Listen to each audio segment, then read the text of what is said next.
Thank you, Quentin. Yeah, I am currently on mat leave. My little guy's 4 months old, so it's a little bit weird. I feel like I'm missing an arm right now. This is the longest I've been away from him. But when Donna Krieger, our deputy director, asked me if I would be interested, and she said, I know it's going to be tough for you to figure this out. And I thought, well, yeah, I only have a couple days and there's a lot of milk to be had. But anyways, that's probably more information than you needed. I said, I have to. Lois has done so much for not just myself and my career, but for our school. There's no way I could say no. So here I am. I am the vice principal when I'm not on maternity leave at Churchridge Public School. And as Lois indicated earlier, most of our students come from farming or mining families, for the most part. As any administrator or teacher will tell you, our main objective is to create meaningful learning experiences for our students. That's our big goal, right? So that they can be successful later on. And to do that, you need to know your students. And this deep knowledge of our learners doesn't come from a CUME folder. It doesn't come from a report. It has to come from conversations and interactions with those kids. After my first year at CPS, it became very evident to me that these kids thrived off of the out of doors and everything it had to offer to them. And so when Quentin says ag, we don't mean like eggs, like that you hatch. He's talking agriculture. And that's sort of the direction we've gone with a lot of our learning initiatives. So as a result, we began creating an outdoor classroom with our students. Throughout the ever-evolving construction of the area, like this space will never be completed because each year we add something to it and it's completely student-directed. We've had an opportunity to have many things in it, and our students have to pick something that not only ties to their curricula but also to their interests. So over the last 5 years, we've had everything from a borscht garden, which it's obviously an area thing, right? It's root vegetable soup, to a mini wheat field. And I took my kids out with scissors, and because I'm not a farmer, so we kind of made do.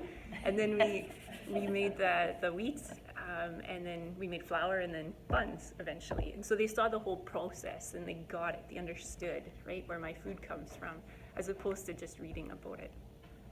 We even had apple trees planted not long ago, and we're starting to get those, and they're tying into our food studies classes. And last year we actually had a chicken coop. Now you can imagine the chicken coop, there's a bit of red tape with that. And I had no idea. So when I asked my 8-9s, okay, what's going to be your contribution to the outdoor classroom this year? A bunch of the boys said, we want a chicken coop. And at first I thought, well, you're just saying that to see if I'll say yes. And I did. I said yes.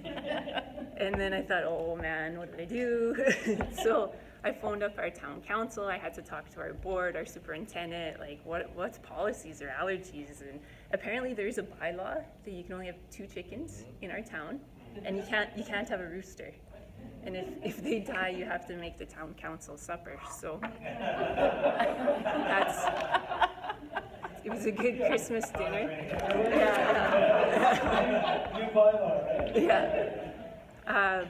Little story with that. So at our school, we have one of the best attendance rates in the division.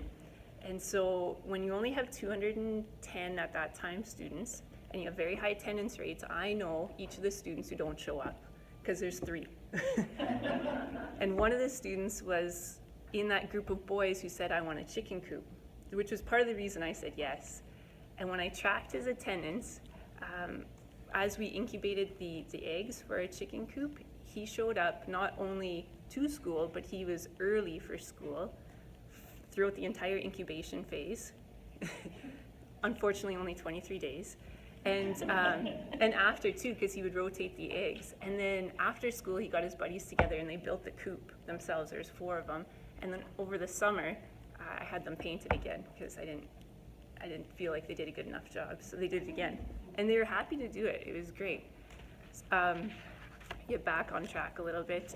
Most recently, we connected with some community members in the field of agriculture, as well as McDonald School. So McDonald School was looking to do some outdoor classroom stuff. We were looking to tie more into agriculture, which they were doing already.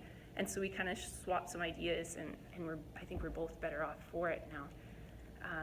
When the idea of developing a school crop that could be used as a learning space was brought to our SEC, our central admin. They were both wholeheartedly on board, but they knew how important it was to our students, and they knew how well our outdoor classroom initiatives had been going and how much that meant to our kids, which is why I think they right away said, absolutely, if you can find the land. There's always that little add. With the help of community members, local businesses, and our SEC, every grade in our school last year used agriculture to learn at least one unit. So K to 12, every kid used agriculture to learn one unit, whether it was a math unit, a science unit, it didn't matter, English. Our kindergartens did their public speaking about their experience in the field. In the spring, we focused on teaching the students about the different components of seeding. So we had every kid, K to 12, come outside, and we had a tailored kind of stations for the different groups. So we had a guy with a drone, and he taught our kids about mapping. We had Sharp Soil come out, and they talked about inputs. We had debates about genetically modified, organic, non-organic. We did Monopoly with the older kids about the economics. Okay, it hailed, give us all your money kind of thing. And then in the fall, this was another thing. If we wouldn't have had boards and central admin support, I don't think it would have happened, but we bussed every kid out to the field. So we got 35 acres of land, which isn't a lot, I know, but it was big for our school. And we bussed every kid out there, and our farmers who donated all the inputs, their time, the seed, everything was donated, brought their two biggest, shiniest combines out, and 35 acres with two big combines takes about 20 minutes to harvest, so it was perfect because it kept the students' interest long enough. So as the combines went, we had a lady on the back of a truck telling the kids what was going on, talking about yield, where's the seed gonna go, and yeah, so it was wonderful, but it cost a bit of money, which we can pay back we had a good yield, so yeah. And currently our grade 10s are working with the credit union in our community, and they're investing the money. So I left it up to them. So you need to learn where the best place to put our money is. Are we gonna go high risk, low risk? And then hopefully we can do this again over the next couple of years, and those things that we can't pay for with our little school budget will come out of our crop money.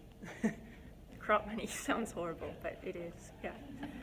So at first glance, our Learn Ag projects seem counterproductive, maybe, to achieving the goals set out in the education sector's strategic plan. Therefore, outdoor classroom and Learn Ag projects were risky areas for Lois to just say, yeah, go ahead. And Donna Krieger, our deputy director. But they're both in our school all the time. They come to assemblies, they come to our SEC meetings, they just come to see the kids sometimes, I think. I don't know, maybe they have other agendas, but the kids think that, so that's what matters. And that's why I think they said, okay, no problem, get it done. When the students were surveyed, at the end of it, we found that the risk definitely paid off. Not only did they enjoy, report saying that they enjoyed learning that section, but they also they learned that stuff exceptionally well. It retained over into the fall. They got it, right? Because they experienced it.